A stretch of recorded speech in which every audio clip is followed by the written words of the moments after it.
Thank you for joining us again on APN TV Media, your author publisher network. How you doing today, Bob? Good. How about you, Michelle? I'm doing great. I have not seen you in what, a whole week? Yeah, almost. What have you been doing with yourself? I think you're looking a little tan. I'm walking around outside. You missed me a little bit? Oh, of course. Oh, good. Doesn't everyone? Good. Oh, I have a PSA for you. Ladies, he's single, just so you know. I'm always working one for you, Bob. Always working an angle. You're welcome. Today, we have, actually, it's going to be a really good show. Yes. You got to read the book also, yes, right? Yes, I did. Dale Chimenti. And he wrote Swept Away. It's a story of survival. Now, when I seen the cover and it said Swept Away, a story of survival, I figured that was romance. I figured it had something to do with a husband, a relationship, right? You get swept away and then you have to survive it. Well, yeah. Well, this is a lot more intense. It's an extraordinary story of a man who got lost at sea on a vacation, and the pains that he went through and the survival that I can't wrap my head around. And it's something so amazing that for you to be able to go through a situation like this and luckily live through it and to tell the story and to be able to share it with the rest of the world. And it's a story of a lot more vastness because it has not everything to do with just when he was lost at sea, but afterwards. Correct. It encompasses his family, his life, just about everything. It's an experience of mind, body, and soul just to live through it. And then it's also mind, body, and soul to continue with your life. For those of you who haven't experienced anything like that, like me, myself, my survival alone is sometimes getting up and figuring out what pair of shoes to put on. But we're going to learn a lot today. Yes, we are. All right, we're going to be back right after this.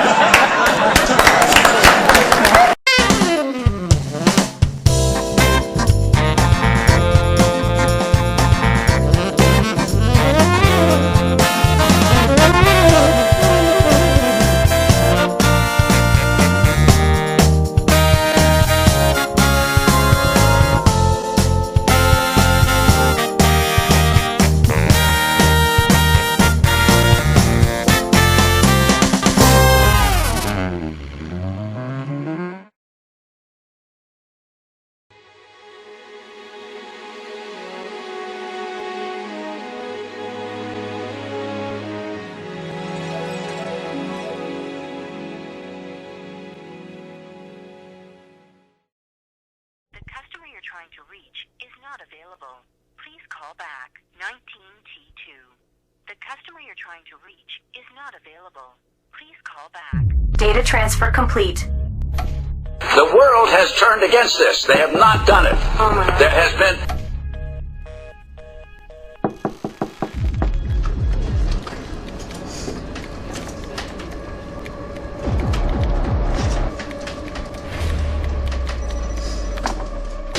Right. Run!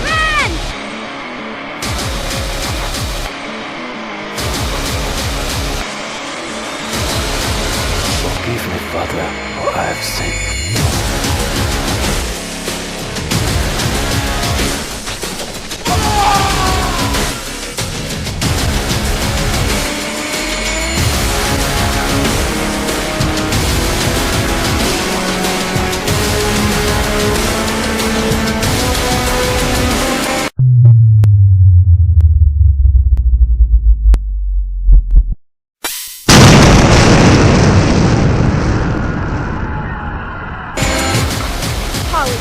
Lay hospitalized in critical condition.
Welcome back to APN TV Media, your author-publisher network. Today we have Dale Chimenti, who wrote Swept Away, A Story of Survival. Dale, you want to come join us, please? I will. Thank you. Good to see morning. you. Thank you for joining us. Thank you very much. I have to tell everybody out there, and Bob, I bet you didn't know this, he is not just famous for living through an experience nobody else can wrap their head around. He's a handball player.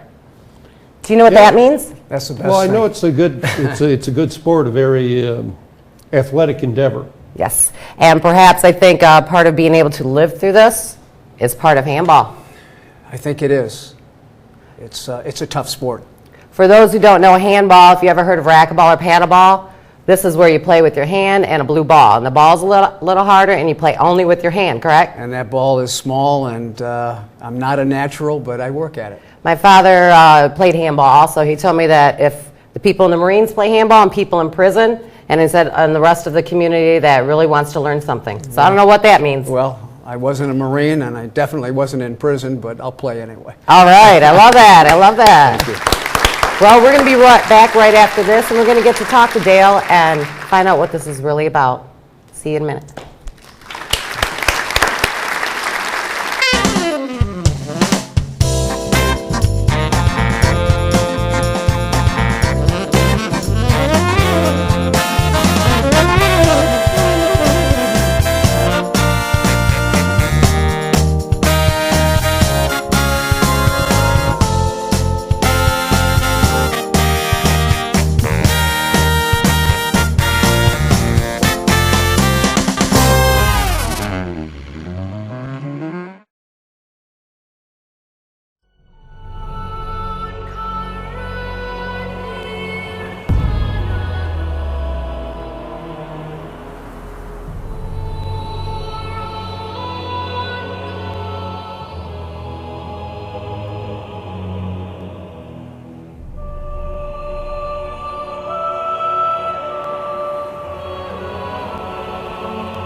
Welcome back to APN TV Media. I have with me today Dale Chimenti, and he wrote Swept Away, and it's a story of survival. I'm going to start off, Dale. I'm going to ask you, not what inspired you to write the book, because I guess that's hard. When did you finally get the guts to write about this experience? Because by writing about it, aren't you experiencing it again? You know, that old word cathartic, and I'm not sure that it was applicable in my case. I resisted the writing. What year did this happen? When did you experience This happened in 1994, so it's a few years ago. And when did you write the book? You know, the book 2000, 2001, I don't recall specifically, but you know, it was done at the encouragement of everyone else. I'm not sure that I had anything to say, and so I resisted it. Not that I don't like writing, because I love writing, but I felt really, I went through the experience. What do people want to hear? I didn't feel I needed anything to remind me of it. I mean, it's a constant companion. Yes, it's something I wouldn't want to be reminded of. The book, I have to say, I read the book. very gripping. I mean, my heart sank. I laughed. I cried. I mean, this is the first half of the book when it tells about your experience. Let's start here and let's tell our audience or let our audience know a little bit about what happened to you. The experience The itself. experience Very itself. simple. Went on vacation with my wife and 2 children, and my godson, my cousin, and we decided to rent jet skis. And it's not something that I'm, have a burning desire to do because the ocean is quite forbidding. And but I agreed to do it, and we went out on the jet skis, and mine broke down very quickly. We were out quite a ways, a mile or 2, whatever it is. I have no Life sense preserver. Did you have your life preserver? at the last moment, I put one on, and it was way too big, and it figured prominently later because not only did it allow me to, in this case, swim 200 miles, but it was chafing at me, and I was concerned a little bit with the sharks. But essentially, we went out, and shortly after, we decided to take a quick break, and mine conked out. I sent my cousin in for help. It was a beautiful day. So you're 2 miles out from We're the a couple shoreline. miles out. It's a beautiful day. The sun is shining. You can There- see the shore. I can see the shore, but it's there. It's out there. Okay. It's not swimmable, Okay, by any means. and not in my estimation. And the old adage, don't leave the ship, and I didn't want to do that either. But he went in to get help. But the moment he turned around and sped off, I said, "You just made the mistake of your life." It was this moment that it was irrevocable. You knew it. I just knew it. I knew this could turn out to be the very worst decision that I could ever make. And as fate would have it, that ended up being the case. So he took off, and I was relaxing. And then a short time later, I said, there's a cruise ship in the distance, and there's always the matter of one's dignity. I don't want to be one of these tourists that I look like a drunk waving, but I needed to get help. And I decided pretty early on, within the first hour, perhaps 2, I don't recall, that I should, and with that cruise ship out in the distance, I decided that I needed to wave. And I stood up on the jet ski, I started waving, and it flipped over. Yeah. And I somehow figured out how to right this little craft again. I got on top, did the same thing, threw me in the water, and that was the end of it. It took on so much water that it was at least half submerged, and I couldn't sit on it. I couldn't do anything. It was in the water. And you can't flip them. They can't be flipped. Well, I righted it, Yeah. but it wouldn't take my weight anymore because it had taken on too much water in the process of flipping over. So I'm in the water for good. What made you choose to go to Mexico for your vacation? Mexico is an inexpensive I've been American there. destination. Every day, thousands and thousands of people. Tequila and sombreros. Oh, okay. I've always considered it a third world country in terms of its politics and all of the things that are attendant with life in the United States. We just simply don't have the controls that we have here. And it became plainly evident.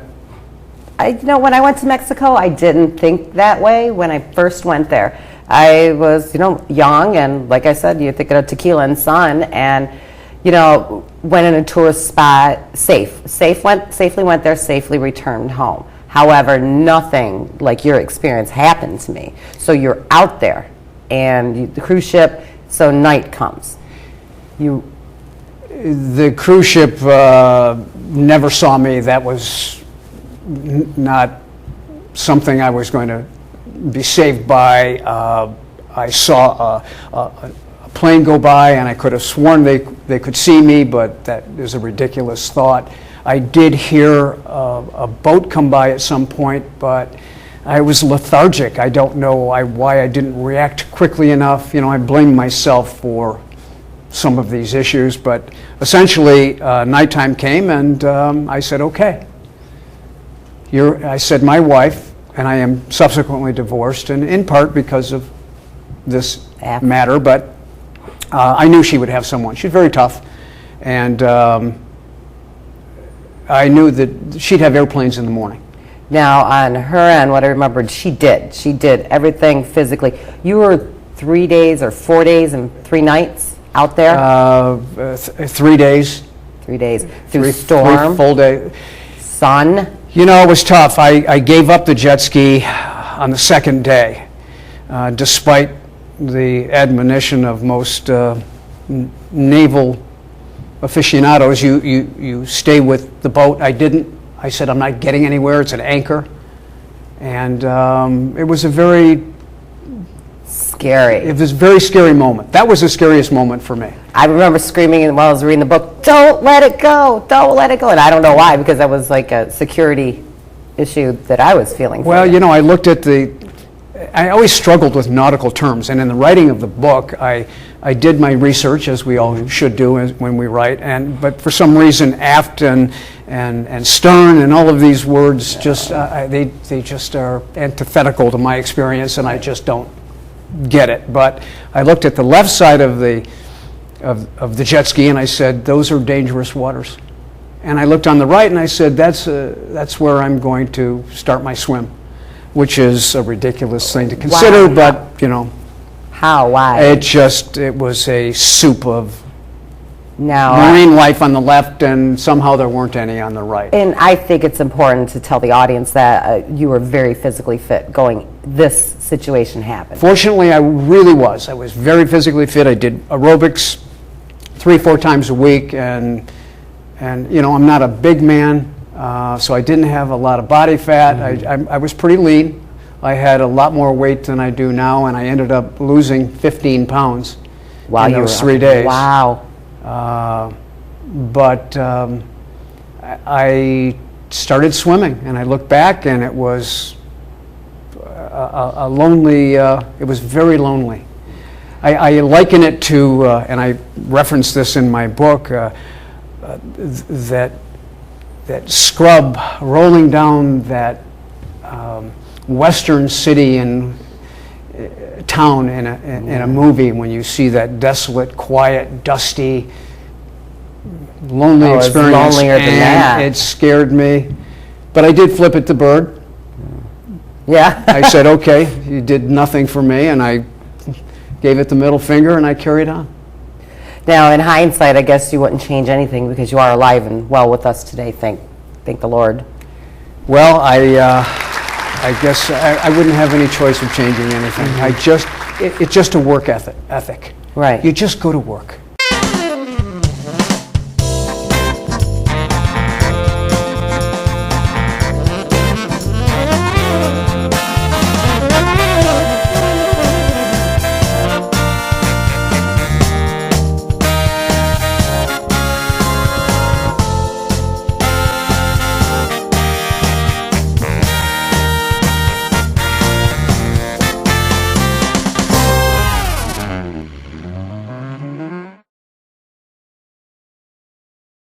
My name is Francis Mandewah.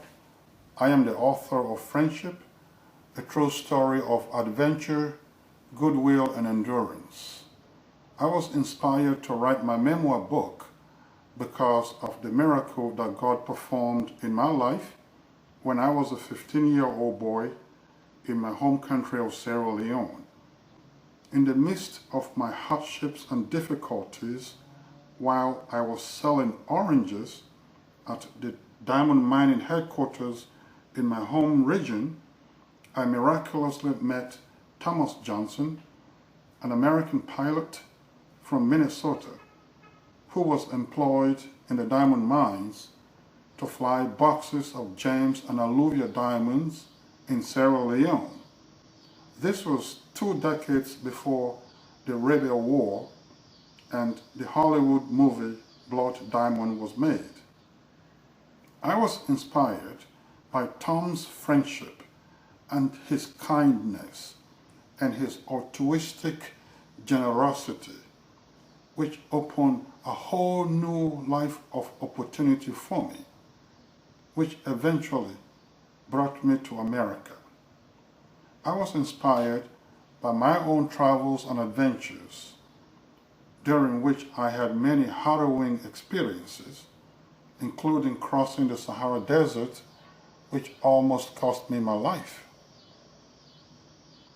I was inspired by the challenges, the trials and tribulations that I encountered in Europe when I lived in Greece, in Italy, and in Turkey, and finally in America. I hope my book is relevant in today's American society because of the ongoing racial and immigration issues. It was a white man who gave me the opportunity to come to this country.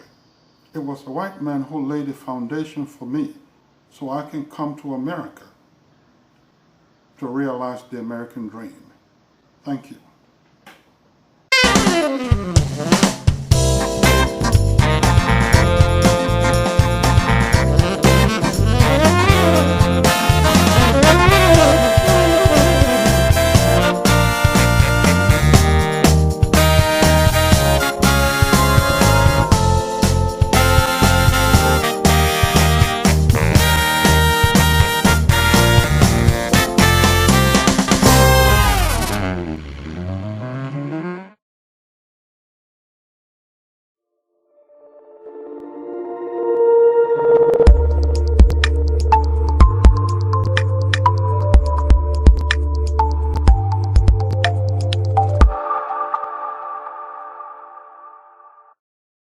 Right. And every day, my father was a very hardworking man, and I just took his lessons. And I would hunker down at night. I put the bathing suit over the top of my head for protection from the waves as well as the elements. It was the smartest thing I could have ever done. I'm not sure most of us would have thought of that, right, Bob? Well, That is something, when I read it, I didn't think would have occurred to me. It just, Wouldn't have thought of that. I was surprised that someone would have thought of that. How And much, all he had was his bathing suit, and how much that played a part on saving your life.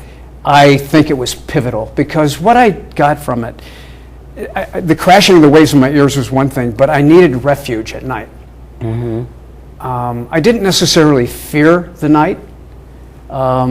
If I stand at the shore now, at the ocean, and I look out, I wonder who was that guy? Because it scares me to death. Really? But at the time, I just simply needed to find some warmth somewhere. And bathing suits have a liner. So I took the bathing suit, put it over my head. Not mine. Well, Might have to get one, though. Might have to invest in that. that's right? another There you go. discussion altogether. But I pulled the liner out and held it over my face so that I could breathe into this little cocoon, this little tent of warmth. And it provided a little warmth on my cheeks, and that was my tent, that was my home. And I did that every night. And the next morning I would pull it away, put it back over my head, and begin again. I would swim at sunup. The work day had begun. Every day at sunup, I said, wow, I'm still here. And what inside you made you decide which direction to go? That was I was completely wrong about the direction. Initially, I thought that, and this was on the island of Cozumel, and I initially thought that we were on the east side of the island when in fact we were on the west side of the island. So I swam in the direction opposite of that which would have landed me in front of any kind of a hotel at any time. Wow. But I had really nothing to say about that because there is the matter of the Gulf Stream, which comes from the tip of the Caribbean, goes in between the channel between Cozumel and the mainland, Cancun, and goes up into the center of the Gulf of Mexico and around the United States. So no matter how hard No you matter swam, how hard I worked, it would have took you. Wow. I wasn't getting anywhere. I ended up, and I believe that it runs at something like 3 knots. And I was just swimming basically against myself so that at some point I went north of the Yucatan Peninsula, and geographically speaking, that is the center of the Gulf of Mexico. So I ended up 200 miles. I swam 200 miles from where I began. Whoa. That's amazing. I'm thinking the same thing. And then, so, I mean, not telling all of your story, what you went through, because it is definitely worth a read. And it's something that kind of hits home. You really look at yourself and you say, could I live through that? Could I survive? Now, so your rescue wasn't exactly a rescue like everybody else would think. That plane didn't find you. That certain person that was out there looking for you for those days, they did not find you. It was a fluke. It was an absolute fluke. I woke up on the third morning and I started swimming, and it is at that point that I had one of these, and I hate to say this, but one of these out-of-body experiences. It was a watershed moment. It was a moment that I wish never happened, because it altered my everyday living, because I pulled away from the earth physically and mentally, and I saw the universe, and I saw my death. Yeah. And suddenly I was drawn back into the ocean again. And to answer your question, shortly thereafter I saw what I thought was a windsurfer, which turned out to be, then became in my eyes a fishing boat, and suddenly it's a huge cargo container ship bearing down. Amazing. Amazing. That was quite an experience. I'm sure I've never had anything like that, but I've never been that far out or that far away from shore. I've been out in the bays and in the ocean, but in the ocean the waves were always knocking me back toward shore. This is the rise and fall of the ocean for 3 days. And the only time it became a really big issue was one night when we had a storm. And it was, humor got me through. Right. Yeah, the work ethic from my father and what I call, and humor. I mean, I'm alternately laughing and crying, and, you have the full range of emotions, but on that particular evening when a storm began, because I had saved the seat from the jet ski when I let it go. Well, I lost the seat that night. I wanted something. I needed a touchstone. Right. I held my bathing suit aloft. I squeezed out the water so that I could retain some of the rainwater. Because I felt that I could suck that out through, and then I would just get bashed again by the waves, and rinse and repeat. And it didn't work, and I yelled out, "Why?" And I was just so angry. But finally, the seas calmed down and made it through the night to begin another day. That you were able to think of that. I mean, most people don't think you're in the salt water, so you need fresh. Rain is not salt water, but you couldn't drink the rain. Oh, I was sorely tempted. Yeah, but there many was no a time. But in an addled mind, I somehow maintained some sense of. Because that would have, like you put in the book, that would have been the end of it. Yeah. And as it were, everything was shutting down anyway. My tongue was rock hard. I was burning on the inside, and I'm not a physician, and I really was angry with myself for not knowing symptomatically what was going to happen. And for you wanting to hold on to the jet ski, 2, the cushion, 3, I want you to tell our viewers exactly how deep was the water you were in? It was, interesting that in later years we went on a cruise ship. Oh, I can't believe you did that. And I did. Well, I don't have a fear of the ocean. You beat it. I mean, I would like to think it was collaborative. We went on a cruise ship. They were passing within, I don't know how many miles, but somewhere in the area. We went to the purser's office with a copy of a Reader's Digest article that had been done, and a copy of the ship's chart that the original container ship captain gave me of my pickup point, handed it to them, and Royal Caribbean altered their course. Wow. In order to bring me to my pickup point. And to answer your question, the captain said it was 3,500 feet. 3,500? 3,500 foot depth at that point. Of course, anything more than 5'6" or 5'7" is too much. But you can't touch. There's a lot going on down in there. Yes. There's a lot. Well, I'll tell you what, we are going to take a break, and after that, I want to go a little off subject now that we know what happened with your experience. I want to talk a little bit about how you are now. So we'll be right back after this. Thank you.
Welcome back to APN TV Media. We have Dale Chimenti with us right now, and he wrote Swept Away, A Story of Survival. He just got through telling us what he went through, what had happened, and how he almost was saved. But I want to hear the story of what was going through your mind when you were saved. When I realized that there was a huge ship bearing down on me, I decided that I would try to skinny up the front of that ship, the prow. And I quickly said, "Are you an idiot?" Yeah, that's a big ship. Well, I thought with the forward motion, and I could get a hand on this side, a hand on that side. With the forward, I could, with inertia, find, and I quickly said, "You're an idiot. You need to get out of the way." And before I even made that conscious decision to get out of the way, the wash from the ship hit me really hard. And it was the first new feeling I had in a very long time. Yeah. And it was kind of welcoming, even though it was shocking. This ship went by me. It was a wall of steel. And they kept going. You touched it? You could touch it? No, I couldn't touch it because I didn't want to get sucked down into the screws. So I was far enough away, perhaps 10, 15 feet away. But it was a wall of steel that went by me, and they kept going. Oh. And I said, okay, you really, really tried. You gave it your best effort, and they're a half a mile away. And I thought, wow, it's not going to get any better than this. And I just said, well, and I started crying.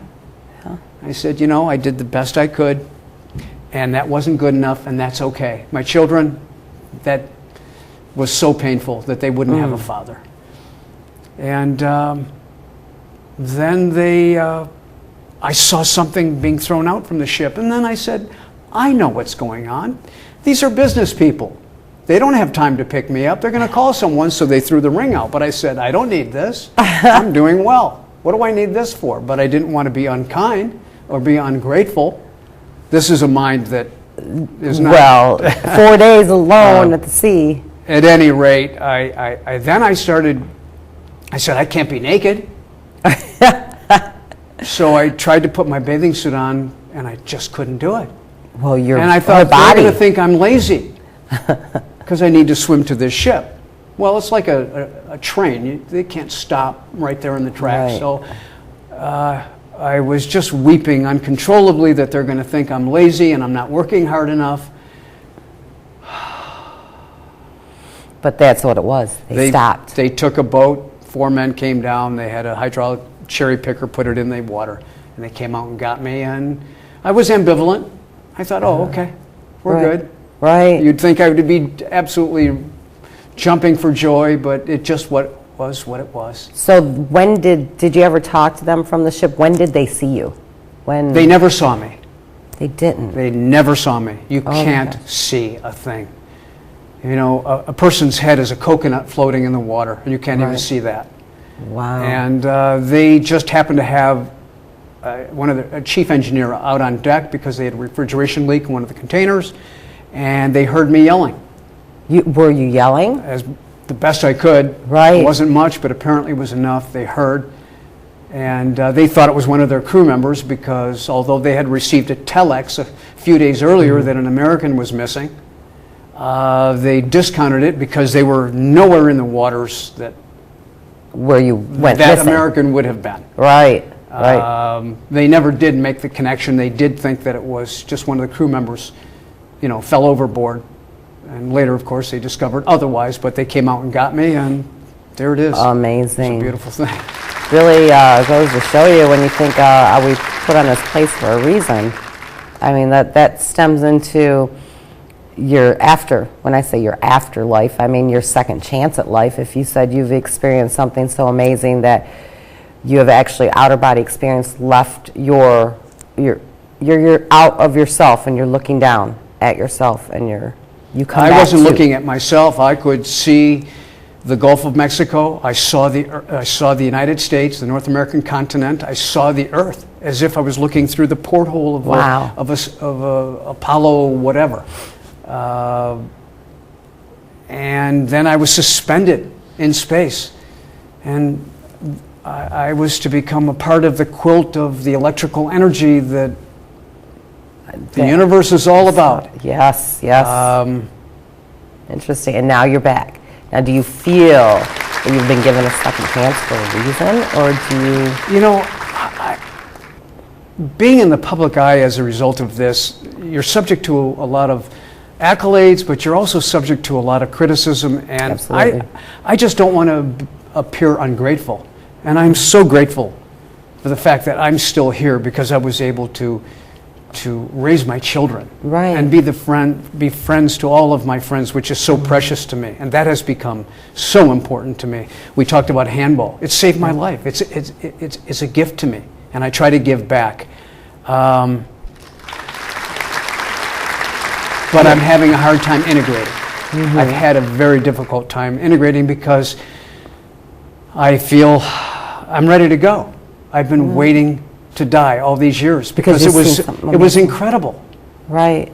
I've been waiting to go back, and it has prevented me from living a full life. But the twist you have on it, interesting. And that may sound ungrateful. No. Like, this guy should be very happy. I am happy I'm alive, but I have to live my life, and I just do the best I can. but it's been tough. And it had a debilitating effect on my marriage. Yeah. She became tired. I get that. And, Tired of the publicity, tired of the publicity, tired of the fact that although she celebrated that I was a stay-at-home dad because I Right. gave up my companies. Right. And I just didn't understand the daily minutia of Right. life. And although she was supportive at the time, I think that it finally wore on her and she became resentful. And that was the end of that. And that's okay, I understand. Right. It's unfortunate. It affected my children, which is the most important thing, but Was that we live. Is that around the time when you wrote the book, or you wrote the book after, before? You know, all the things, and I say very good things about her in the book, and, Yes, and she was yes. very supportive, and she's a very sharp woman, and this was after. This was many years after. Okay. All right. I would say 6 or 7 years subsequent to that. Okay. It's a little tough to be in the public eye, and For quite a while. Ripley's Believe It or Not. yeah. I mean, that's pretty amazing. That is Even that- pretty amazing. And it was interesting, the difference when you came back and you were such a successful businessman, and then you just could not continue doing what you'd done before because of the experience you had. I chose not to. I just could not see the purpose. I couldn't see the point of doing it. And I had run my company for 20, 25 years at that point, and it was fine. Perhaps I was a bit tired, but I could not do it. I just didn't see the point. Well, when you live through something so amazing, and I'm not just talking about your experience, I'm talking about your out-of-body experience. When you live and you see something of that greatness, and you come back to, when I say life is what we live, mundane, you wonder what is the real purpose here? Why are we all here? And you look at life in a whole different perspective. You want answers that you can't get. I listen to people in the locker room talking about their various business interests and this and that, and I look at it askance and I say, it's chattel. Mm-hmm. They're so immersed in a heavy discussion about this or that, and I say, why? To me, it's pointless because... I definitely understand the viewpoint. But it's not pointless. No. It's important to them, and I respect that. Right. But for me, I just can't do it anymore. You can't wrap your head around it. But do you feel that the energies have a bigger purpose for you here? They brought you back. One, you wrote the book. Okay, so you're sharing your experience of something like that with the rest of the world. You finally did do that. Have you ever thought of sharing a little more, or maybe writing another book, or explaining what you experienced a little more in depth so that other people can? I don't feel that I have the intellectual capacity to share anything more than my personal experience. I feel that I can write a little bit, and even then, the moment I call myself a writer, I think that there's a certain arrogance, Oh, no, don't say that. We got a lot of writers watching this show. Well, I won. I think we lose our edge. I think we lose our edge. No, I'm on edge all the time, and I'm a writer. Well, I don't let the ego get in the way. I No, you love can't. writing. It seems to come natural to me. I get done writing a passage, and I look at it, and I say, God, I love that. And I feel that I am, to a certain extent, self-deprecating in my everyday life, but I do write something, and that's the joy for me. I write it and I say, oh my God, who wrote this? Did I really write this? And I did, and I'm really happy about that. Your book was very well written. And this was your first time as an author, correct? Yes. So, I have to commend you very well for your writing, how you wrote. And since you're a first-time author, and you did leak with me that I am going to share that you have written since. You just have not published. I have, and I haven't published because it's certainly not ready, and I perhaps there are others who have a much deeper well of imagination than I do.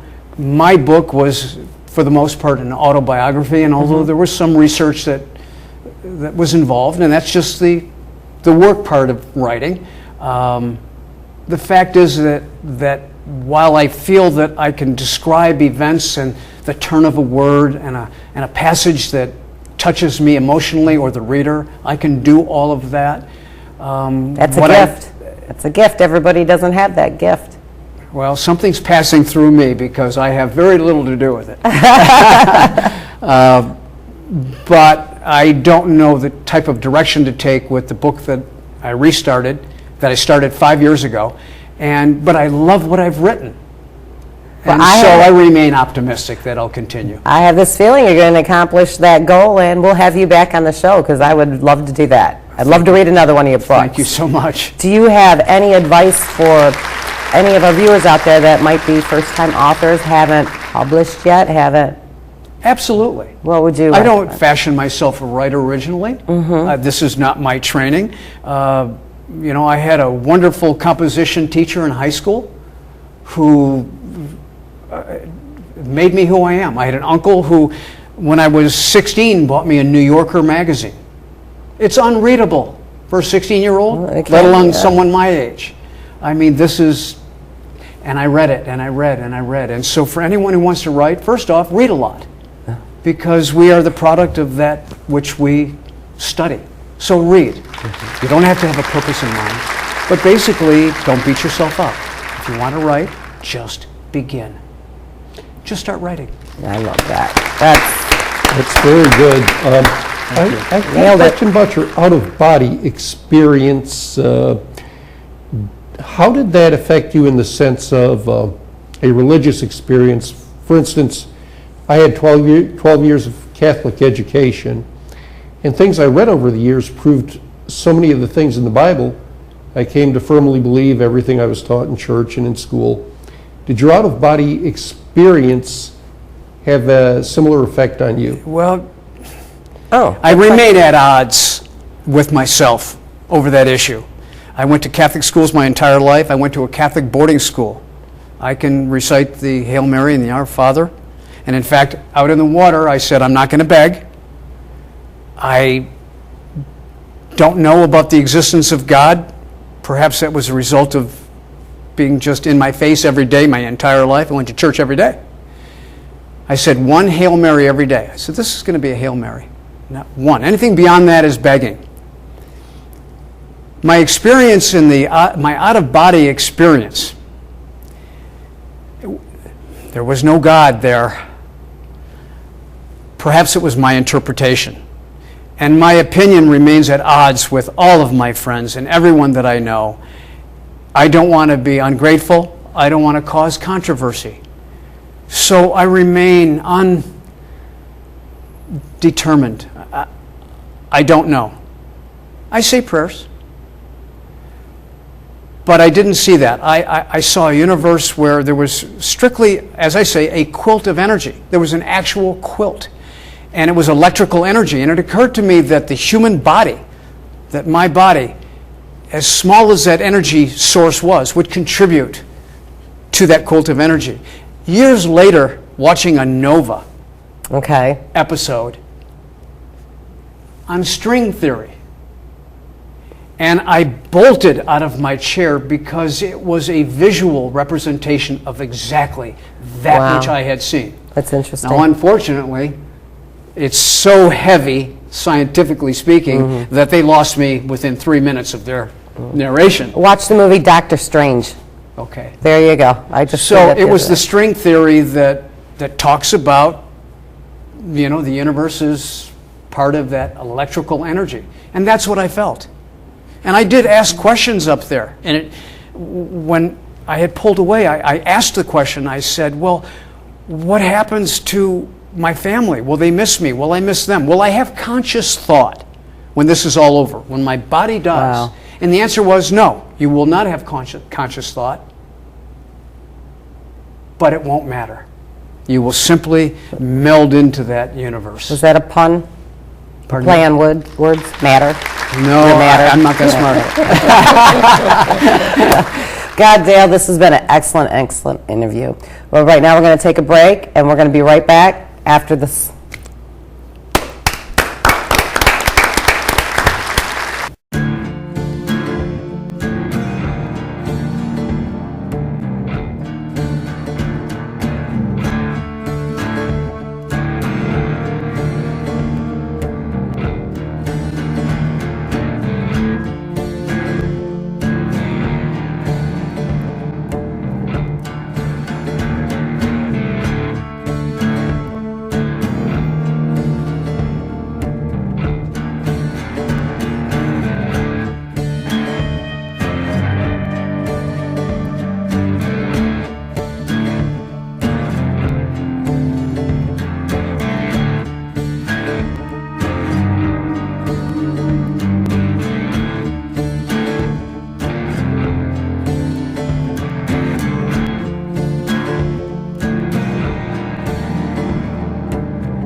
Thank you for joining us today on APN TV Media, your author publisher network. It was a very interesting interview with Dale Chimenti, our new friend. He is a survivor. He wrote the book Swept Away. It's a really good read. Now, Dale, I think it's time for a little handball. What do you think? No, you're going to beat me. Oh, you bet. You're going to embarrass me. Come on. Can I change my shoes first? Yeah, you need that and another glove. Oh, and another You glove. got to test your As long as I don't need another ball, we're good. Thank you for joining us. We'll catch you next time. Bye now. That's good. Okay. Thank you, Michelle. There's a place inside my mind unseen, dreams of you and I that just can't be, but I can keep them safe and locked away inside.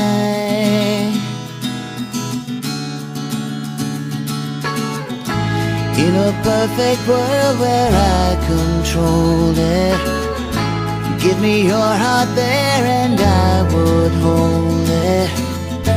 But I know that just can't be reality. But please, don't you wake my daydream, 'cause it's so real it seems. Maybe someday I'll get my head from the clouds, but for now I'll just daydream.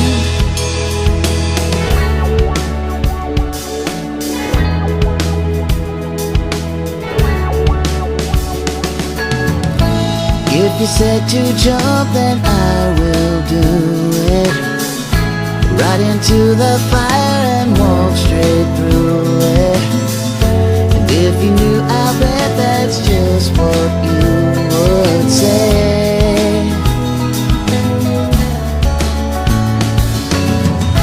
I guess the only thing for me to do is never let you know just how I'm feeling, 'cause I don't want to know if you don't feel the same. It's a shame. Don't you wake my daydream, 'cause it's so real it seems. Maybe someday I'll get my head from the clouds, but for now I'll just daydream. Daydream. Daydream.